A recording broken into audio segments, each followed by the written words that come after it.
Hello everyone. In this video, we are going to discuss about perfect security. So there will be two main topic of this video. First one is the formal notion about the security. The first formal notion of security. And second one is we are going to discuss about various equivalent definition of perfect security. So there will be two main topics of this video. First one is first formal notion of security and various equivalent definition of perfect security. So we are going to discuss these two topics throughout this video. So the formal definition of perfect security, the first definition of perfect security is given by Shannon. Shannon is known as the father of information security, and the formal notion about perfect security is given by Shannon in 1948. It is also called unconditional security or information theoretic security. So this security is against the model. So every time when we talk about the attack model, so attack model is there is a sender, there is a receiver. This is ciphertext only attack model. So in this model there is a sender, a receiver, and there is an attacker.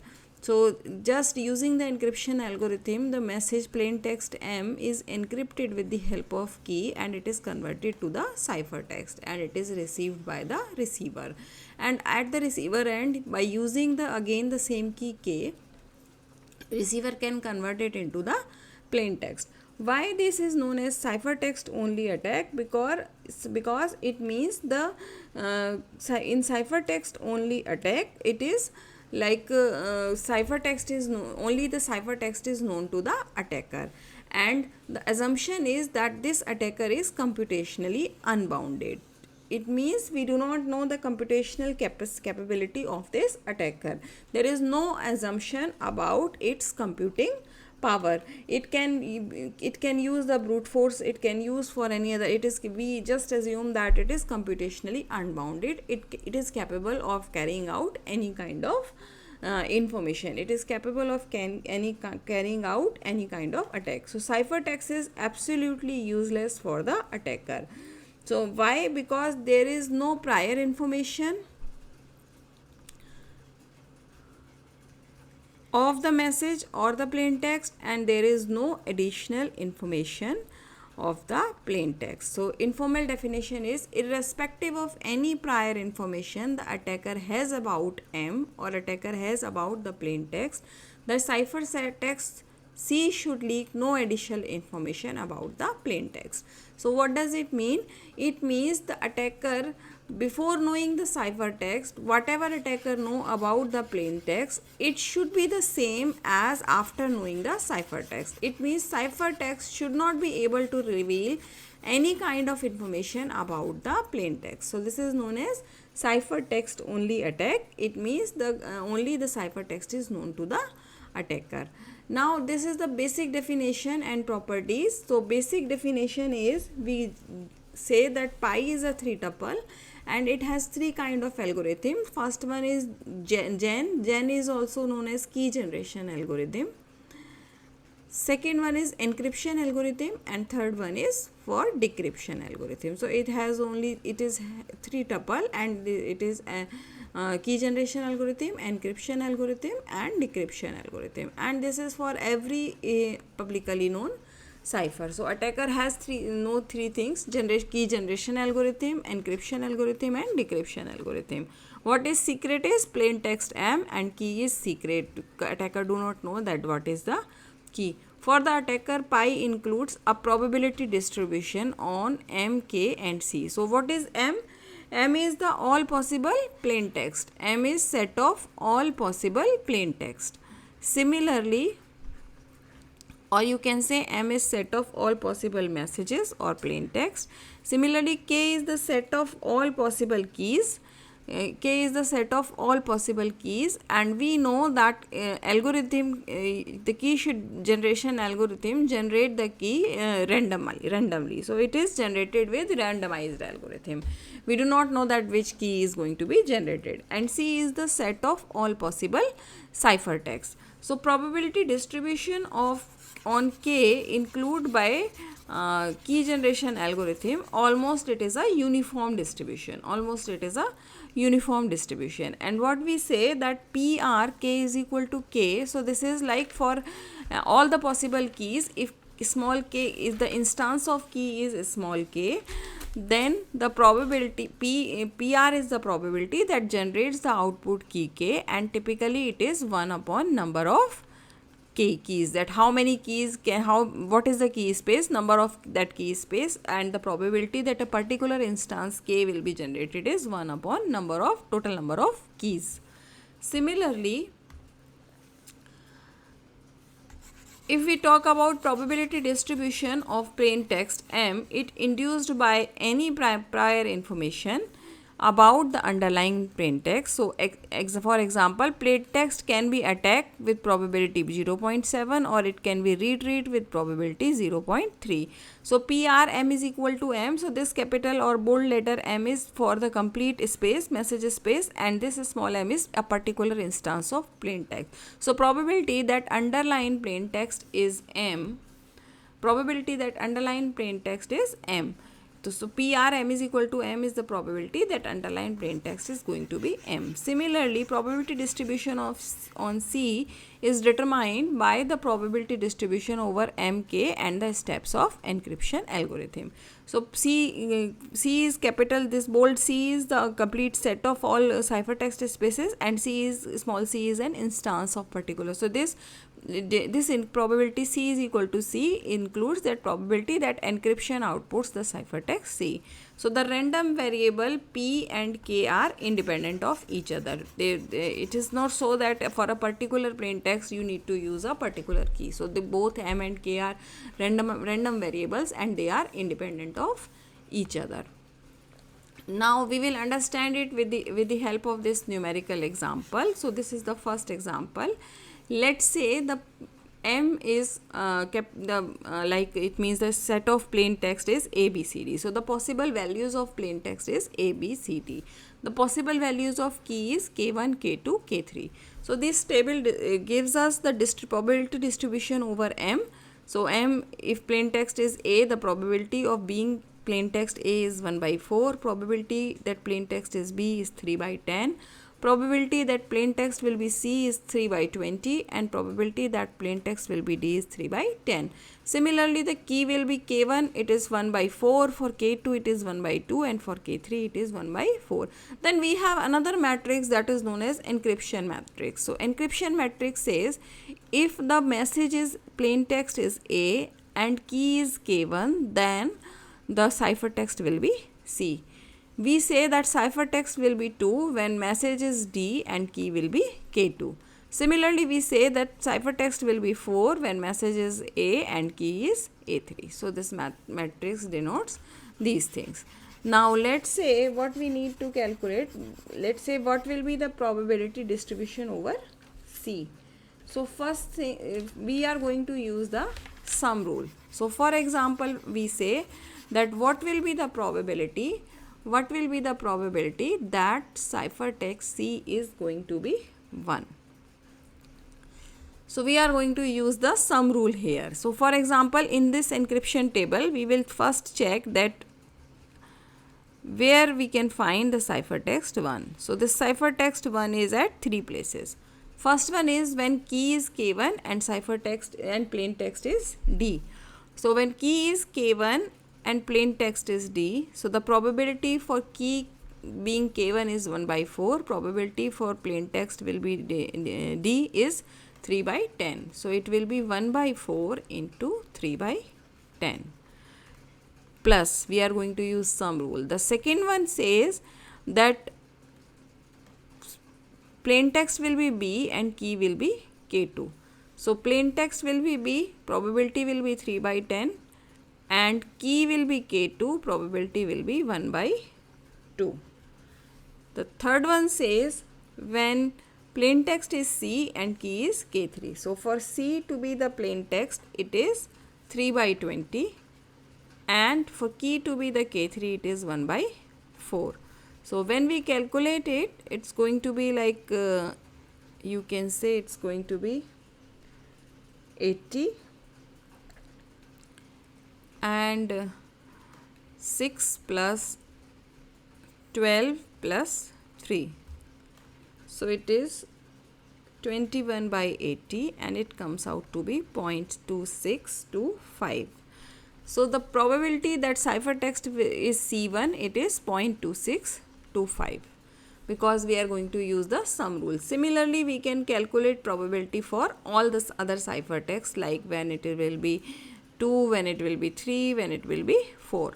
So for example, if we are going to check that when it will be like for ciphertext, let's say when it is going to be 2, so then it will be, we will check the table. In table we have 3 places where ciphertext is 2, when C, when plain text is C and key is K1, so it will be 3 by 20 into 1 by 4, and then we can check for this, and in the similar manner we can calculate the probability for ciphertext 1, 2, 3 and 4, and this will be the answer how we can calculate.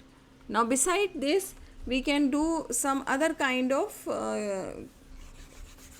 interpretation also. From with the help of these tables, we can do some other kind of interpretation. For example, the question arises that what will be the conditional probability distribution when ciphertext is C and plain text M is M. Plain text is M. So let's say, for example, when will be the ciphertext 1 when what will be the probability of ciphertext 1 when plain text is A. So we see here we do not find ciphertext 1. In case of plain text A, we do not find any instance where ciphertext is 1. So the probability will be 0. Similarly, when the ciphertext is 2, the plain text will be, when the plain text is M, ciphertext will be 2. So we do not see any instance where plain text is A and ciphertext is 2. So again it will be 0. Now probability when ciphertext is 3 and message is A or plain text is A. So here are 2 instances, one with key K1 and another with key K2. So probability, we are going to add these 2 probabilities and it comes out to be 0.375. Probability for K1 is 1 by 4, probability for K2 is 1 by 2, and it means 3 by 4, which comes out to be 0.75. When the ciphertext is 4 and plain text is A. So when the ciphertext is 4, plain text is A, it will be K3, and K3 is 1 by 4, which comes out to be 0.25. So this is how we can calculate the probability with the given plain text. What will be the ciphertext? We can calculate that also with the help of this probability distribution. So all these things can be calculated easily. Now we will come to the original definition of perfect security. So it is an informal definition that irrespective of we have discussed it already, that irrespective of any prior information the attacker has about M, the ciphertext C should leak no additional information about the plain text. It means before getting the ciphertext, whatever attacker know about the plain text, attacker should know the same about the plain text after knowing the ciphertext. Ciphertext should not be able to reveal any kind of information about the plain text. So this type of ciphers are known to be the secure, perfectly secure cipher. Formal definition says that an encryption scheme or a cipher which has 3 tuples, gen, encryption algorithm, decryption algorithm and key generation algorithm, over a plain text space M is perfectly secure if every probability distribution over M and K, for every plain text M belongs to capital M and ciphertext C the following hold. Probability of M is equal to M generating ciphertext C is equal to C is equal to probability of M is M. This M is equal to M is a priori probability that M might be communicated, that M is a message. And after generating the ciphertext, this is posteriori probability that M is encrypted in C. So it means like this is the probability that if ciphertext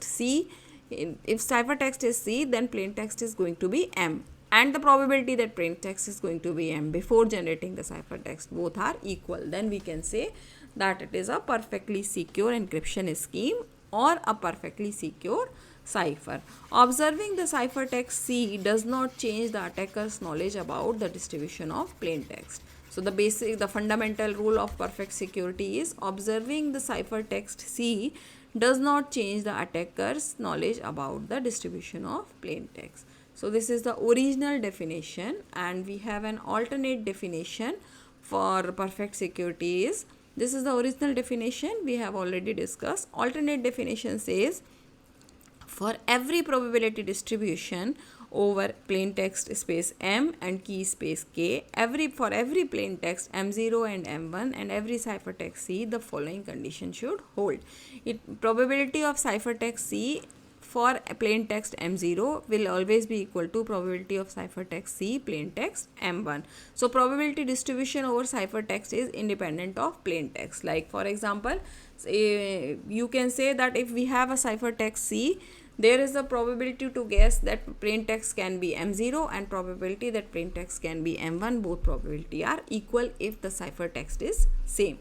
So this is another alternate definition for perfect secure cipher. So what we are going to do, we are going to prove that both these definitions are equal. We are going to prove that this original definition and this alternate definition, both definitions are equal. So let me do the same here.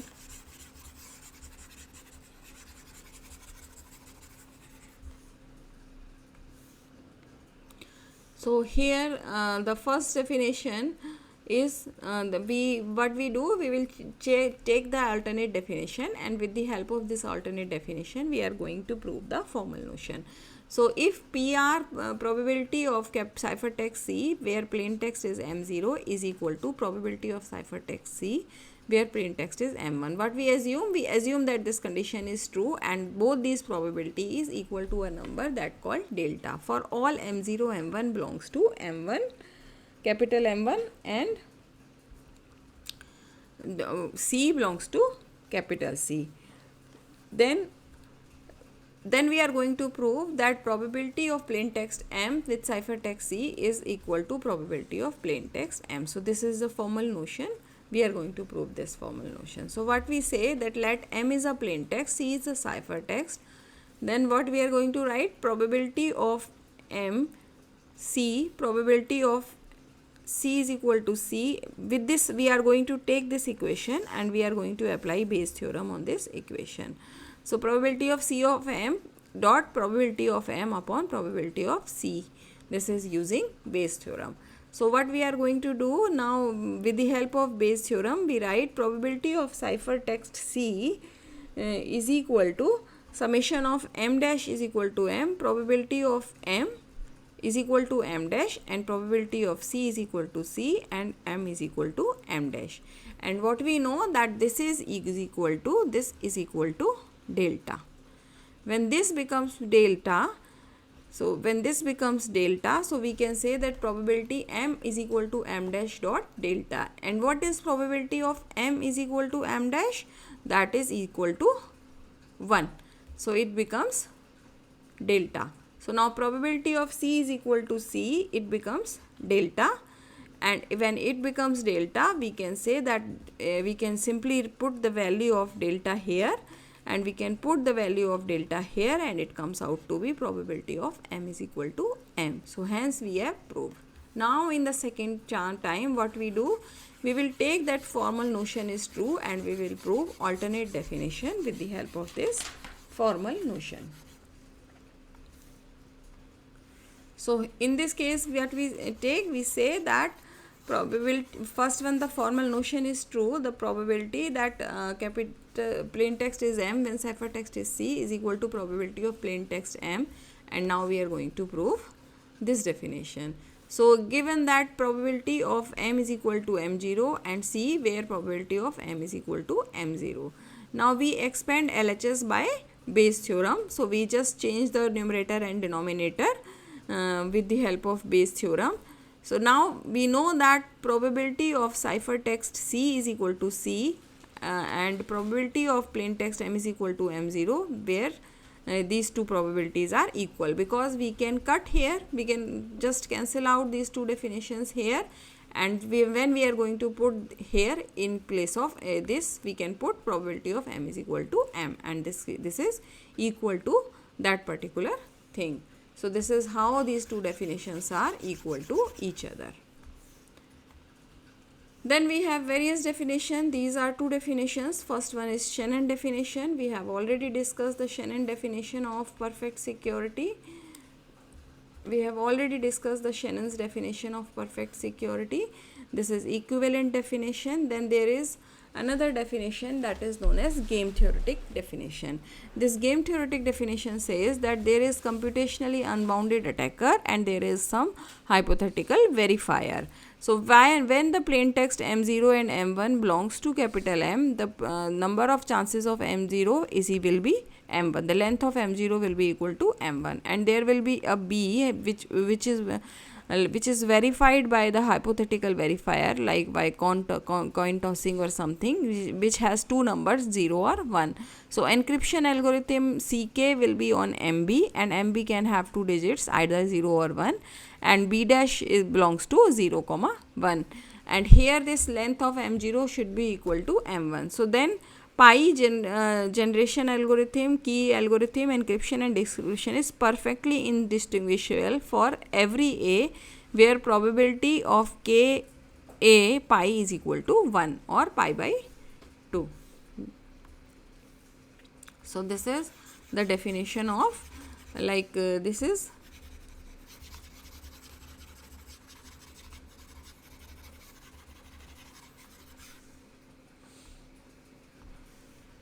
consider an instance pi of using this we can say that Wigner cipher is not perfectly secure.